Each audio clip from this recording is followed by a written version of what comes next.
Good morning. I'm very pleased to be here today among you because the blood of orcas has run through my veins for as long as I can recall. So thank you for inviting us from this small country on the other side of the Atlantic Ocean, because in spite of 23 years fighting for them, I'm still very emotional. I started my very short presentation, it's going to be a short presentation, with a tale. Because in France too, we tell fairy tales. Once upon a time, in a land far, far away, his birth was announced and his mother's pregnancy was scrutinized by the whole country, which rejoiced at the event.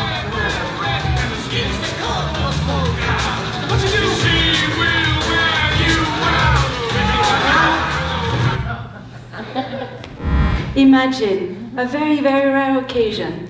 Some even said a rather unique little one. Black and white, the colors that reunite all, that embrace all colors. Even better than a fairy. Brigitte, our first lady, would become his godmother. You know the one, our president, the one who claimed, make our planet great again, right after his election at the head of the country over a year ago. So the little one was a star. The park exhibiting him was very proud and pleased with the money he would generate. More visitors, members to be added to the staff, a new hotel. Meet Arnal, born in the Beauval Zoo, the largest zoo in France and one of the largest in Europe. Yes, this is a panda. This zoo rents pandas from China. It's big money. They didn't want to stop at that. They wanted dolphins, not in a tank, no, in a lagoon. But in order to do so, they needed to change the legislation and make sure new parks would open everywhere in the country. So they met with MPs, with ministers, and the legislation was revised with the support of the NGOs seeking to improve the welfare of dolphins by increasing the tank's depth by 1 meter. Yes, by 1 meter. This has nothing to do with our name one voice, by the way. There was no way we would let this happen without a fight. Therefore, we presented an alternative legislation with a breeding ban coupled with an exchange ban in order to stop new dolphins and orcas from being sent to the parks.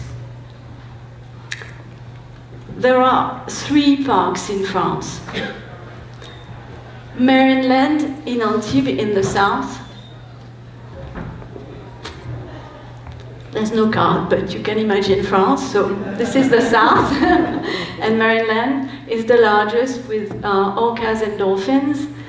Up is Parc Astérix near Paris, and Planète Sauvage near the west coast. They are currently holding 4 orcas and 26 dolphins.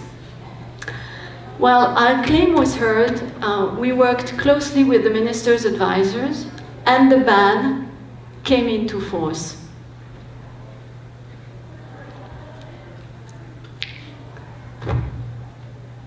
And here is the first article of the decree. The grounds for the ban were that captivity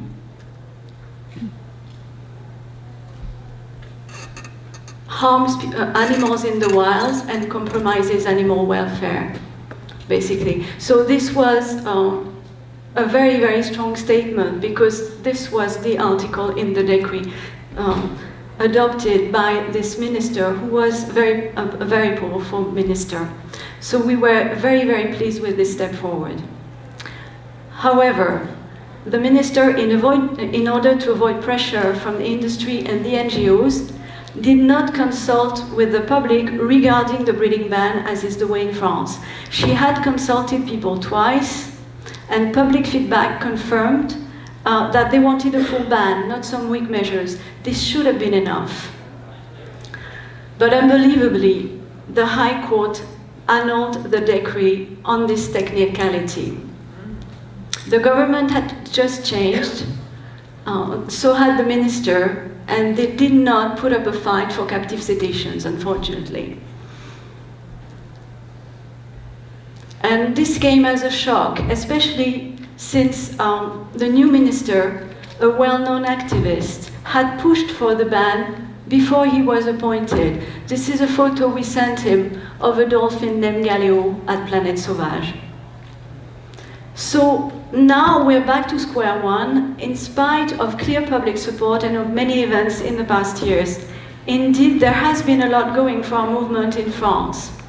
Firstly, sadly, Valentine's death at Muriel during the flood in October 2015, a few months after his mother Freya, 2 orcas out of 6 in less than a year. As for dolphins, Equinox, a calf born at Parc Astérix, the park near Paris, was sold to Attica Park in Greece in July 2016 and separated from his mother Femke. Since then, Femke has been very ill and depressed.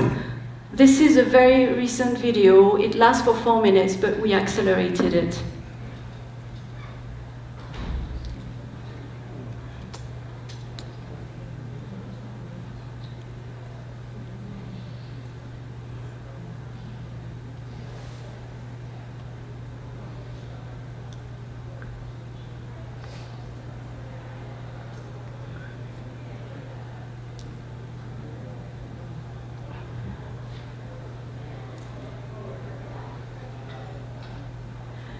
Femke remains floating in the tank, facing the wall. That's what she does. And she doesn't pay any attention to what goes on around her, even during the shows. In 2016 also, we managed to stop the torment of a dolphin named Galeo. Thanks to our visit with Ingrid Visser, his body was covered in rig marks. But unfortunately, while we were fighting for Galeo, his little brother, Aiko, became the scapegoat. Aiko died tragically at 6 years old, a few days after Naomi Rose visited the park. She wrote that she had never seen such an underweight dolphin in captivity in her career. This is a photo of Aiko before he fell ill. So we went to court to ask the judge to nominate an independent expert to investigate Aiko's death, which he did. We discovered that Aiko had undergone 78 attacks by the other dolphins in less than 2 years. In the last days, he was force-fed whole fish. It dislocated his larynx. With no strength left and so much suffering endured, Aiko swam right into the wall of the tank and died, smashing his head. This is a fight and a campaign we're running now, and we really hope the park will be held responsible for what happened to Aiko. Lastly, but not least, was, oh, sorry, I forgot to mention something. The independent expert wrote that there was nothing wrong with Aiko's death, and that he was not more stressed than wild dolphins that have to swim for miles and miles to look for food. He was a vet, an independent vet, nominated by the court. So lastly, the blackfish effect. Even in France, where so few people speak English, and where Maryland has such a good image, or should I say had such a good image, the SeaWorld case and the amazing work done here by the Superpod team made a real difference for all cetaceans. We truly believe that orcas are leading the path to freedom for dolphins as well. This was a true stepping stone, and that's why also we need to protect them in the wild. Thank you.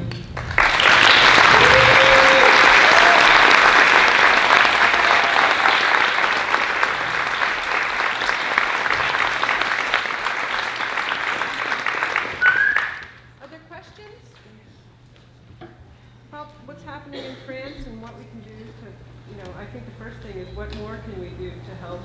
current situation, your current? We're meeting with the ministry next week, but as you saw, the new president is very good to this, which is very powerful. So we are very concerned that we go back to a decree with very small measures that won't mean a thing, that it will go on and on and on for decades. So, you know, we have a petition, and it's very good to be here today, and we have the help of all the scientists, so thank you. And is he just pro-industry? Is he just pro-industry, or is he pro-captivity industry, or is it just an overall pro-industry stance that he's taking? Can you have the microphone, please? Sorry. This one? I was asking if the president of France was supporting the captivity industry because he's just pro-industry and pro-business, or if he specifically has some connection to the captivity industry. He has some connection with the captivity industry, with the zoo that I mentioned, and he's not at all pro-animals. It's very, very hard because the Minister of Ecology, as I mentioned, was very much dedicated to that, and he has totally changed. So there have been meetings with the industry and some groups, but only the groups that want to increase the tank's depth by 1 meter, not the groups that really wanted a ban, at least a breeding ban, and an exchange ban, which was, as Naomi said yesterday, something good, not perfect, but very good, because it gave the time for the parks to change and to change to other activities. And is his involvement with the zoo just that he has friends there, or is he like, was he himself doing business there? No, he was not. He has no connection with the zoo per se. He's just very close to that family, which is extremely powerful compared to other zoos. When they started the meetings with these zoos, other parks told us about it and warned us that the discussion had started, and that's why we were able to do this work. But at least it's there. It's Balcony. Up here? Yeah. So I was wondering if, you know, right now the Tour de France is going on, and the Sky bicycling team has orcas, pictures of orcas on the back of their jackets. They have a pass on plastic and ocean rescue. And I was just wondering how we could leverage that to, in France and other places. I mean, maybe you could write to the teams from the US, for instance. I think it would be a good idea to put pressure on them and to try to get them involved. The problem is Marineland has still a good image. Fortunately, the blackfish effect reached quite a few people, but we still have to keep on fighting. And it's not so much that, it's the fact that some parks now want to have dolphins, and they're going to fight very hard for that. But we haven't said everything. I mean, I cause death, the revelation we are making next week, and we hope people see the suffering really with this individual dolphin and say no. But the problem was that during the consultation, and the minister didn't do the last one, but during the consultation, everybody said, you have to ban dolphinaria. But it's not compulsory to follow the public's opinion. Thank you.